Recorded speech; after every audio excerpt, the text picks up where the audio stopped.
Professor Marc Cohen is a well-known speaker at these seminars. We've known Professor Marc Cohen for quite a while.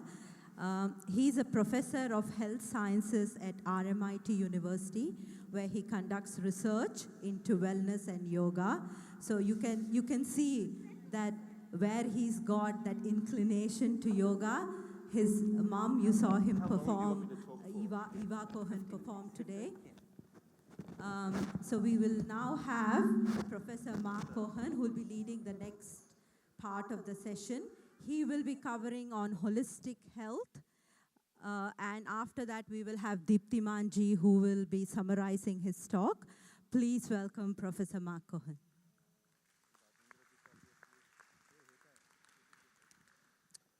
Well, thank you for the introduction and for the invitation to come again to celebrate the International Day of Yoga. And I can see, or you can all see, that the theme for today is from illness to wellness. And I wanted to talk a little bit about that. And when we think about illness, I mean, I went in to study medicine. And originally when I chose to study medicine, I wanted to understand wellness. I was interested in how to have a healthy, happy life. Yet when I studied medicine, I didn't learn about wellness at all. All they taught me was about illness. I learned about disease and pathology and pain. And I actually, early in my career, I wanted to take time off to study pleasure. And they said, this is not a serious topic. You can study pain. That's a serious topic. And there's a really, really nice story that was related to Swami Satchidananda, the founder of Integral Yoga. And they were talking about illness and wellness. And someone asked him, what is the difference between illness and wellness? And without speaking, he went up to the board where the words were drawn, and he drew a circle around the I in illness and around the we in wellness. And he went and sat down. And I think this is really poignant because when you're ill, it's all about the individual. It's about yourself and what's your test results, or which doctors are you going to see, or you want to tell everyone about your problems. But when you're well, you're looking out and you actually join with your community. It's a sharing. You can't be well on your own. No man or woman is an island. We all are social beings. So it's really lovely to come out on International Day of Yoga, which it is about a global community. And this day is now being celebrated all over the world. And we've also learned this morning that yoga, the word yoga is union. And this coming together, this International Day of Yoga, was a resolution passed by the United Nations. And it was the only resolution passed by the United Nations that was unanimous. It was voted on unanimously against for the whole members of the United Nations General Assembly. So this one day actually united all of the nations on earth. This is the only resolution ever.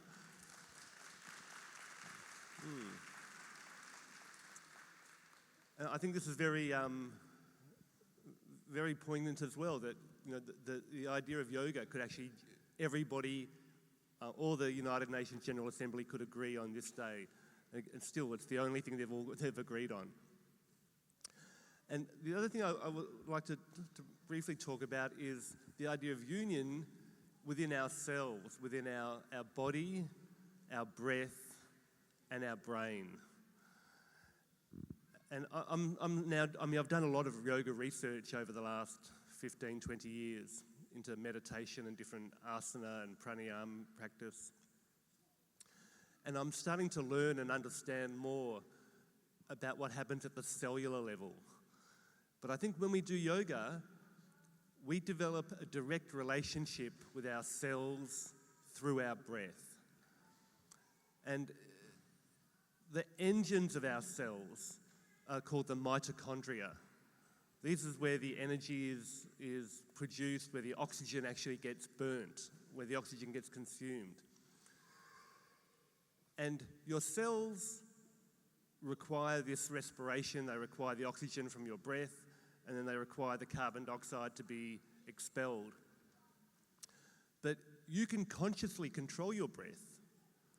You can, a couple of bati, you can breathe very fast, you can, you breathe through alternate nostril breathing, you can do slow, deep breathing, which then impacts directly on your cells. But there are very few times in our life where our body, our breath, and our brain are all on the same page. Usually your body's sitting down, your brain's thinking about something else, and your breath is just unconscious doing what it wants. But when you're doing yoga, either when you're consciously breathing, do pranayama, or if you're in a stretch, you get yourself into an uncomfortable position. I mean, we've seen the postures. They're not the most comfortable positions to be in, but what you do is you find comfort in an uncomfortable position.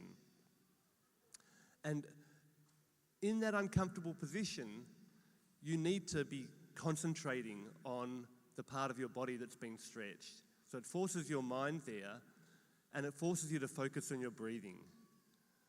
So the more you can relax and focus on your breathing and be in an uncomfortable position, yet finding comfort in that, your mitochondria talk directly to your mind.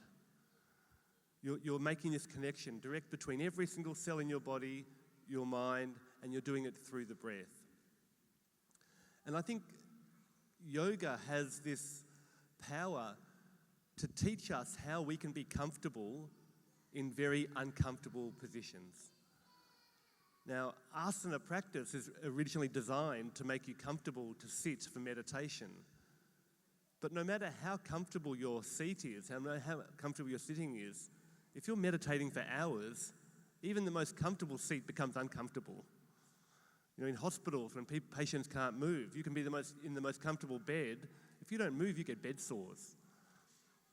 So this idea of, life is uncomfortable.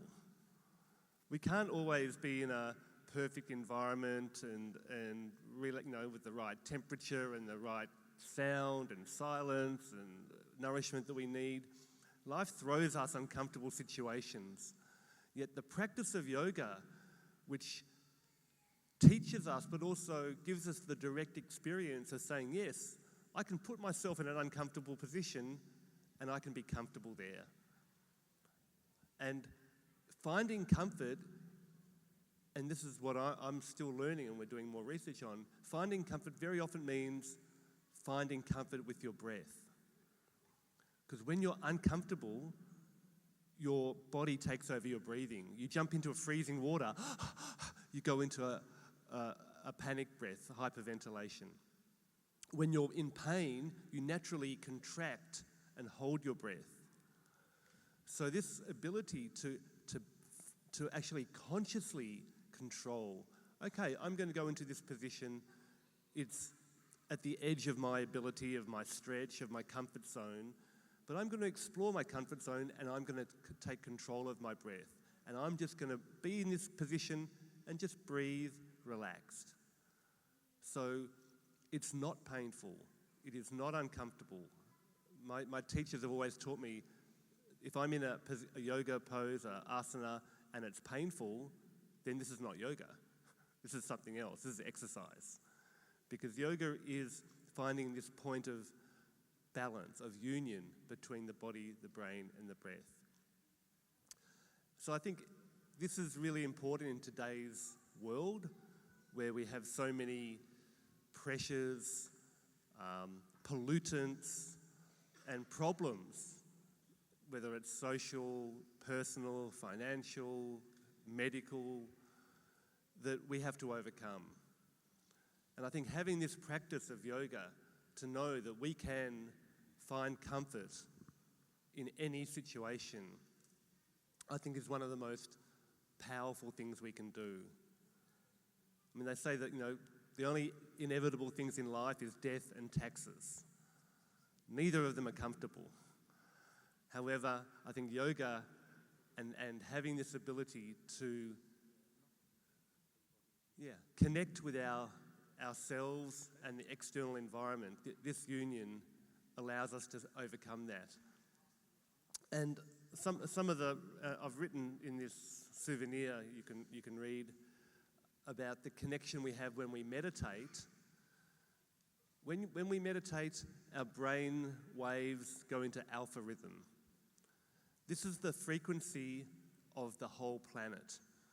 The largest living thing on Earth is the rainforests, and these rainforests generate lightning. 90% of all the lightning on Earth is generated from the rainforests, and this lightning sends electromagnetic fields, electromagnetic radiation around the whole planet. It bounces between the outer atmosphere, the ionosphere, and the surface of the Earth. And the frequency of this lightning activity is the same frequency that we achieve when we meditate. So it's like when we're in meditation, we're not just tuning into our own bodies, we're tuning into the planet. We're aligning ourselves with the greatest living thing on Earth, which is the global rainforests. And in fact, the lightning activity on Earth changes. It's usually between 4 in the afternoon and 10 in the evening in the rainforest areas. So it actually moves from the Amazon basin to sub-Saharan Africa to Southeast Asia. So depending on which time you're meditating, you can actually look at your watch and saying, which rainforest is coming online now in terms of the electrical activity of the Earth. So I think on many levels, this union that we find within ourselves happens on a much broader level. They say the microcosm reflects the macrocosm. What happens in our mitochondria happens in our mind, happens in our whole community. And I think it's wonderful to have this International Day of Yoga, this day of union, where all around the world people will come together. If they meditate together, this also creates a coherence field. So, and just there's one thing to do yoga practice at home by yourself, but when you come together and practice and meditate with other people, it also creates a greater union. So I'm very happy to be here to share International Yoga Day with you, and to talk about a topic that I could talk a lot longer, and I know there's other speakers here. But it's nice when you think, and maybe next time you go into a posture or you meditate, you can think about the rainforest, or you can think about the mitochondria deep inside every one of your cells that are connecting with your breath. Because every breath you take is being delivered to not just the cells, but the mitochondria within them. These were the ancient bacteria that actually gave rise to life on Earth, that are now embedded within our cells, within our organs, within our tissues, within our bodies. But they're still connected directly to our brain and to our breath. And that's what we achieve when we do yoga. Thank you.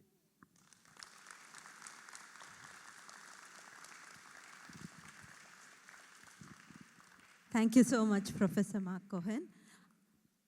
I now call upon Diptimanji to come up and give a brief of...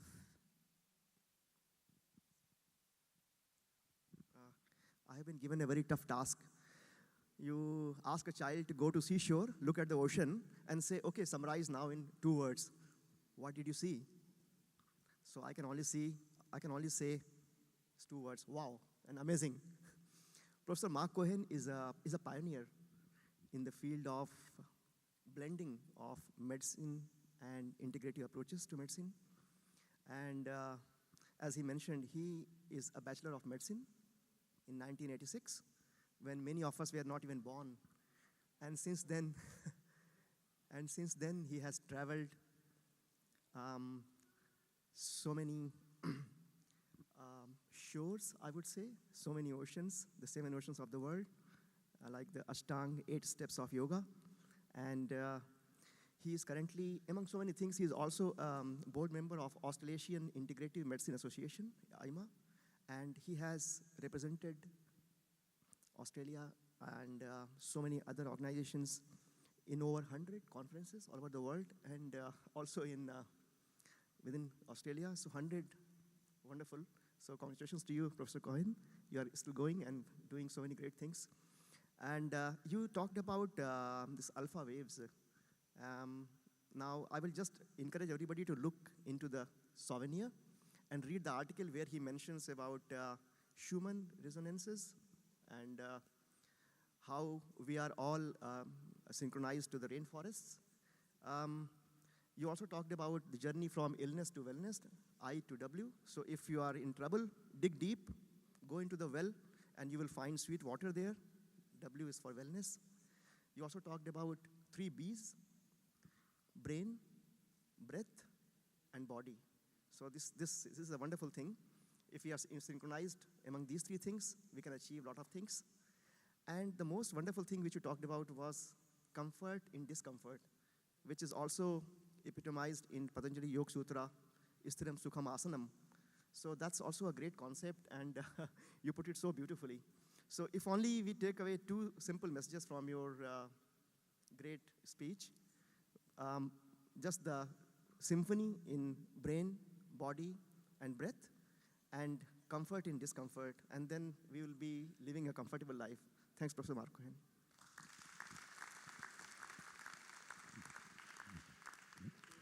Marc, for being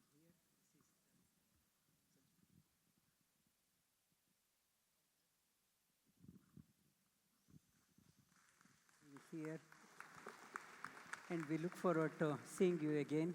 And this is my new book. Thank you. Thank you so much. Thank you. We'll see you again.